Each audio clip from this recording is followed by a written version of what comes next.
साधारण तीर्थ नहीं है। मैं अपनी पुस्तक में भी इस तीर्थ के बारे में लिखूंगा और मैं जहां जहां भी कथा करने जाऊंगा, प्रवचन करने जाऊंगा, एक बार जरूर सबके लिए आग्रह करूंगा कि मकरध्वज धाम अवश्य जावे और आज जाकर के आनंद लें। आज की स्थान है और आप भी आज से एक संकल्प लीजिए। कौन कौन संकल्प लेगा? हाथ खड़े कीजिए, दोनों हाथ खड़े कीजिए सब लोग।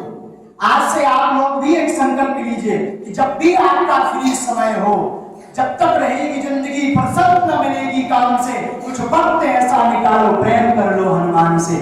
जब भी आपको समय मिले तब आप एक घड़ी, आधी घड़ी भले ही सही, लेकिन इस मंदिर में आकर के बाबा के दर्शन और बाबा मकरध्वज के दर्शन करने अवश्य आना। कौन कौन ये वचन दे रहा बताइए? जब भी समय मिले। पक्का पक्का पक्का। अगर आपके अंदर भाव और सरलता है तो आपको संसार में भटकने की कहीं आवश्यकता नहीं। मकरध्वज बालाजी धाम में ही प्रभु श्री राम जी के समेत आपके ऊपर कृपा करेगी। ये साधारण स्थल नहीं, अद्वितीय तीर्थ स्थल है जहां बाबा मकरध्वज विराजमान है। और एक बात बता मैं, भूत पिशाच निकट नहीं आवे, महावीर जब नाम सुनावे।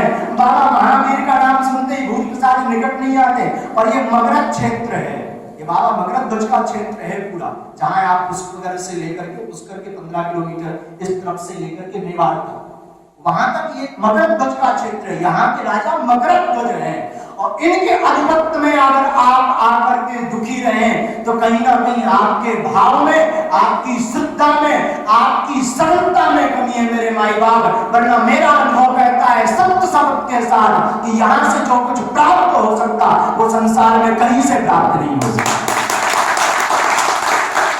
आज ही सुबह हमने दर्शन किए, महाराज जी से मिले और हमने जब यहाँ के बारे में पुस्तकों में पढ़ रखा था, धर्म ग्रंथों में पढ़ रखा था कि ये मीन के पुत्र हैं, इनकी माता नाम सविता है, हनुमान जी के पुत्र हैं। वैसे तो हनुमान जी की शादी नहीं हुई है शास्त्रों के अनुसार। एक जगह जरूर वर्णन मिलता है कि सूर्यपुत्री सुवर्चला के साथ शादी हुई थी, वो भी विद्या अध्ययन करने के लिए। बाकी उनका गृहस्थ धर्म नहीं है हनुमान जी का। वैसे तो इनकी शादी नहीं हुई, पर इनका जन्म कहाँ हुआ?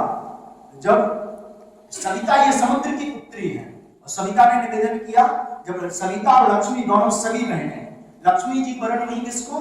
भगवान श्री हरि विष्णु को, और उसी में सविता रहती थी, ये समुद्र की पुत्री है। तो सविता ने निवेदन किया कि महाराज हम भी कोई वर चाहते हैं, और इन्होंने भगवान शिव की घनघोर तपस्या, इतनी अद्भुत तपस्या की तो भगवान शिव प्रसन्न हो गए, बोले वरदान दो।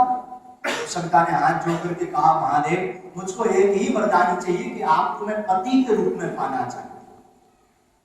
तो भगवान शिव ने कहा देवी हमारा विवाह हो चुका और हमने यह निश्चय किया, संकल्प किया जब जब भी हम विवाह करेंगे तब तब पार्वती सती के साथ विवाह करेंगे, अन्य किसी दूसरे के साथ नहीं। मैं धर्म के बंधु हूँ, संकल्प बद्ध हूँ, मैं ये नियम नहीं तोड़ सकता हूँ। और कुछ मांगो, मैं आपको वरदान देने के लिए तैयार हूँ। सविता भी बुद्धिमान थी, सविता भी विवेक थी। तो सविता ने विचार किया आप शादी नहीं करते हैं तो एक ही निवेदन है, मुझे आपके जैसा आपका ही पुत्र चाहिए, ऐसी कृपा कर दो तो आपकी दया हो जाएगी, मेरा तप सफल हो जाए। भगवान शिव ने कहा तथास्तु, बिना सोचे विचारे। लेकिन सविता ने कहा बिना विवाह के कैसे होगा महाराज बेटा?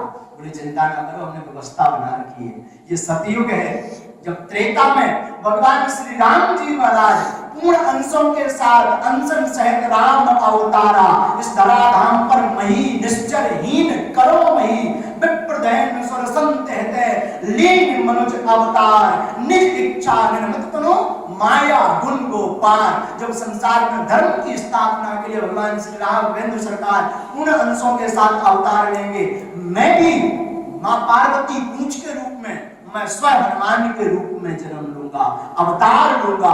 अवतार लेकर के जब भगवान की मां परम मां सीता का हरण होगा, लंका में सीता जावेगी, तब भगवान हमें संदेशा लेने के लिए पहुंचावेंगे, तब हम लंका जाएंगे, लंका का दहन करेंगे। तो जब आग बुझाने के लिए जैसे ही समुद्र में प्रवेश करें उसी वक्त तुम मीन का, मछली का रूप धारण कर लेना और मेरे पसीने की बूंद को ग्रहण कर लेना, उससे मेरा ही, मेरे समान ही बलशाली पुत्र प्रकट होगा। मकरध्वज धाम में आने का सौभाग्य मिला, ये हमारे लिए अति सौभाग्य की बात है। परम सौभाग्य की बात है। और आप सभी भी बहुत भाग्यशाली हैं जो ऐसे तीर्थ सिद्ध तीर्थ से आप जुड़े हुए हैं। एक बार पूज्य महाराज श्री जी के प्रयास के लिए और इस आश्रम के प्रेम से जयकार लगाते हुए बोलिए हनुमान जी महाराज जी की। ये बहुत ही अद्वितीय स्थल है जो कि भारत में अनेक तीर्थों में हम गए, हमने दर्शन किया। अभी भी 1 महीने की यात्रा बाकी है अन्य तीर्थों में जाने की। हमने एक चीज देखा जो यहाँ का आद्वितीयता है मकर ध्वज धाम का।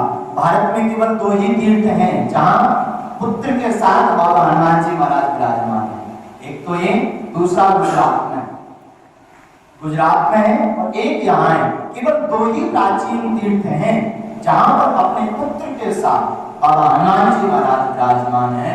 और बाबा मकर भी कोई साधारण देव नहीं है, इनके सामने भी कोई देवता नहीं टिकता है, हनुमान जी के ही समान है। और सीधी सी बात कह रहे, आप सब तो अपनी अपनी कुछ ना कुछ भावना लेकर के अथवा दर्शन करने के माध्यम से आए हैं। मुझे एक बात याद आ रही, पूज्य महाराज श्री जी की कथा सुनकर के मैं आदेश चाहूंगा। आपने ये निश्चित कहा, एक बार आप सबके बहुत बहुत धन्यवाद। सबको एक गली आदि में बुनियाद, तुलसी चर्चा राम की हरि बोले अपराध, श्याम रामचंद्र भगवान की, महाराज जी की।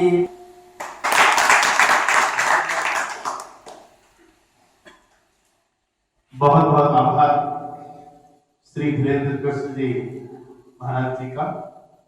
बड़ी सुंदर भगवान मकर ध्वज की कथा, जो कि हम सबको पता ही नहीं कि मकर ध्वज का क्या महत्ता है, क्या इनकी लीला है, क्या महिमा है, क्या उद्भव है।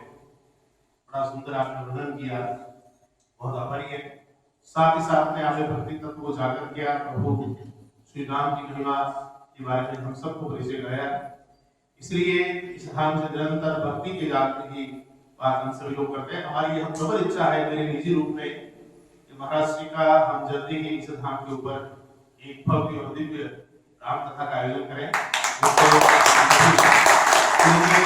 दिव्य अलौकिक जो ज्ञान है वह हम सभी को मिल सके और उसका हम सभी लाभ उठा सके।